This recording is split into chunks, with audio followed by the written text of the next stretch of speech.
share together from the Word for just a couple of minutes a Thanksgiving story.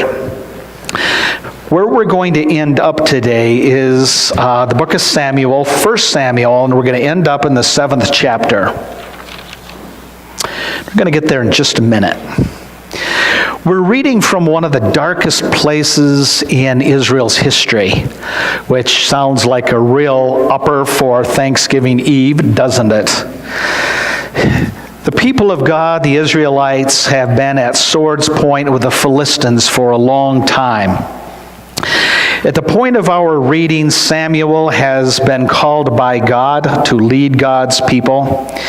And there's been one battle already where the Philistines and the Israelites joined in battle. And the people of God thought they were going to win the battle because, well, for heaven's sakes, God is on their side. But the problem was the people had drifted away from God, and they were worshiping the Ashtaroth gods and the Baal gods. And God was not inclined to give them victory.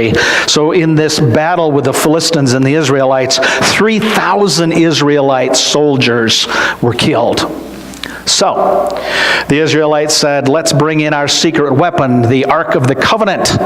And so they called for the Ark of the Covenant to be brought into the camp, and the people hooped and hollered and sang and worshiped, and they thought, now that is going to guarantee the victory in the next battle. They were using this Ark of the Covenant, this visible representation of God, as kind of a talisman, kind of a good luck charm. And they thought, now when we've got the Ark in the camp, we're going to win this one.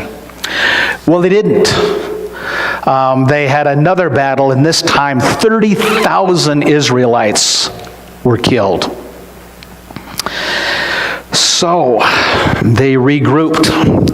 Not only were 30,000 of the troops killed, 3 of the sons of the priest were killed, and the Ark of the Covenant was actually taken away by the Philistines, which didn't turn out well for them. They felt cursed having this holy object in their camp, so they sent that back. So now we pick this up, and it is 1 Samuel 7, and we're going to begin at Verse 2. It was a long time, 20 years in all, so it's 20 years later. 20 years later that the ark remained at Kiriath Jearim, and all the people of Israel mourned and sought after the Lord. And Samuel said to the whole house of Israel, if you are returning to the Lord with all your hearts, then rid yourselves of the foreign gods and the Ashtaroths, and commit yourselves to the Lord, and serve him only. And he will deliver you out of the hand of the Philistines. So, Samuel's calling for a renewal and a revival of the people.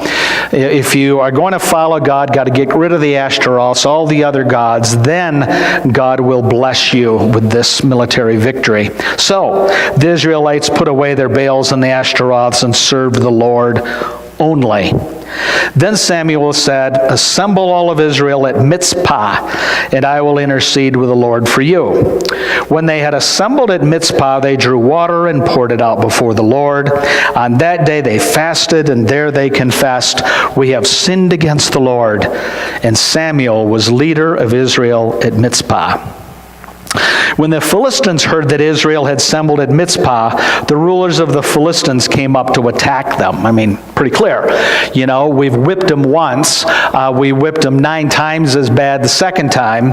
And now they're just kind of hanging out in camp, and they're doing kind of odd things. They're pouring water. And so let's go and finish off Israel. And when the Israelites heard of it, they were afraid because of the Philistines. They said to Samuel, pray for us. Do not stop crying out to the Lord our God for us, that he may rescue us from the hand of the Philistines. Then Samuel took a suckling lamb and offered it up as a whole burnt offering to the Lord. He cried out to the Lord on Israel's behalf, and the Lord answered him. While Samuel was sacrificing the burnt offering, the Philistines drew near to engage Israel in battle. Perfect time. Israel seems to be distracted. They're kind of burning an animal, and they're pouring water. They're kind of preoccupied. Good day to finish off the Israelites. But that day, But that day the Lord thundered with loud thunder against the Philistines and threw them into such a panic that they were routed before the Israelites. The men of Israel rushed out of Mizpah and pursued the Philistines, slaughtering them along the way to a point below Beth-kar. So they become faithful to God. God is faithful to them, confuses them. It's not really a battle at all. God has defeated the Philistines on their behalf. But this is what's interesting to us, particularly on this Thanksgiving Eve. Then Samuel took a stone, and he set it up between Mizpah and Shen. He named it Ebenezer, saying, "Thus far the Lord has helped us." Ebenezer literally in Hebrew means the stone of the help. It's not just any stone, and it's not just any help. Very specific what this stone, this monument is going to be. He named it Ebenezer, saying, "Thus far has the Lord helped us." So the Philistines were subdued and did not invade Israelite territory again. That's it. It's the end, because God did it. So what does that have to do with us on this Thanksgiving Eve? In just a minute, I'm going to invite you to come forward and take your time, and you are going to select your own Ebenezer stone. After this victory, not only that God had brought it to them after horrendous defeats, but the way that God brought them this, through the thundering of the Lord and the confusion of the Philistines, you would have to be pretty dense to think that anybody but God had acted on their behalf and had literally saved them. And so Samuel says, I'm going to do this. I'm going to raise my Ebenezer. Okay? Only 3 times in the Bible the word Ebenezer is used. A couple of other times it's a location. But this time it is the stone of the help. And Samuel says there's going to come a time when we're not going to be too thankful.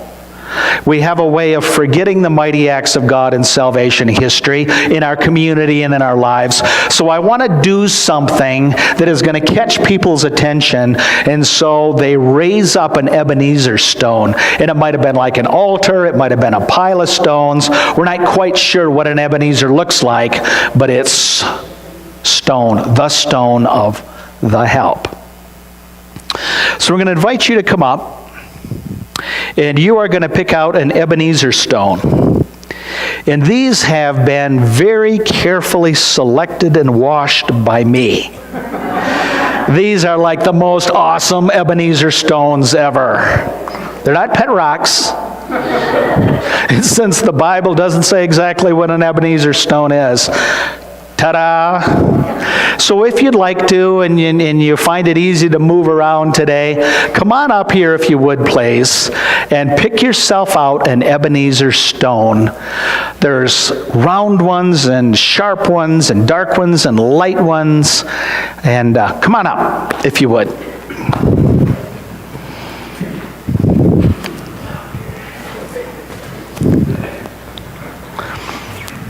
Take your time. The selection process is crucial.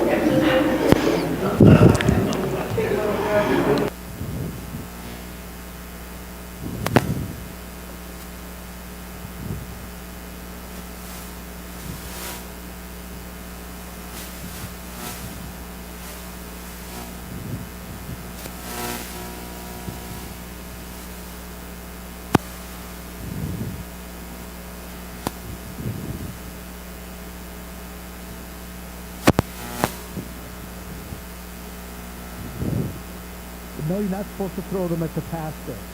Let's be real clear on that.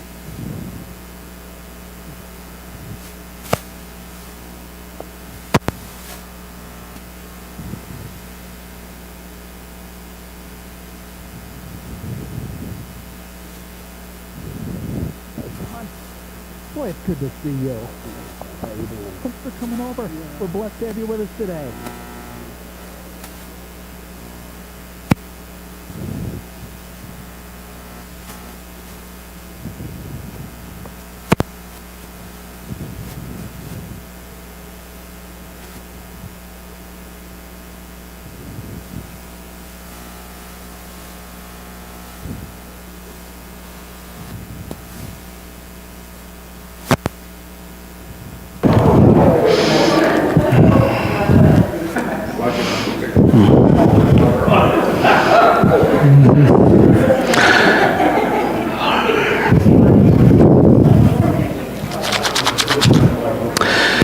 All right, everybody has a genuine Ebenezer stone now.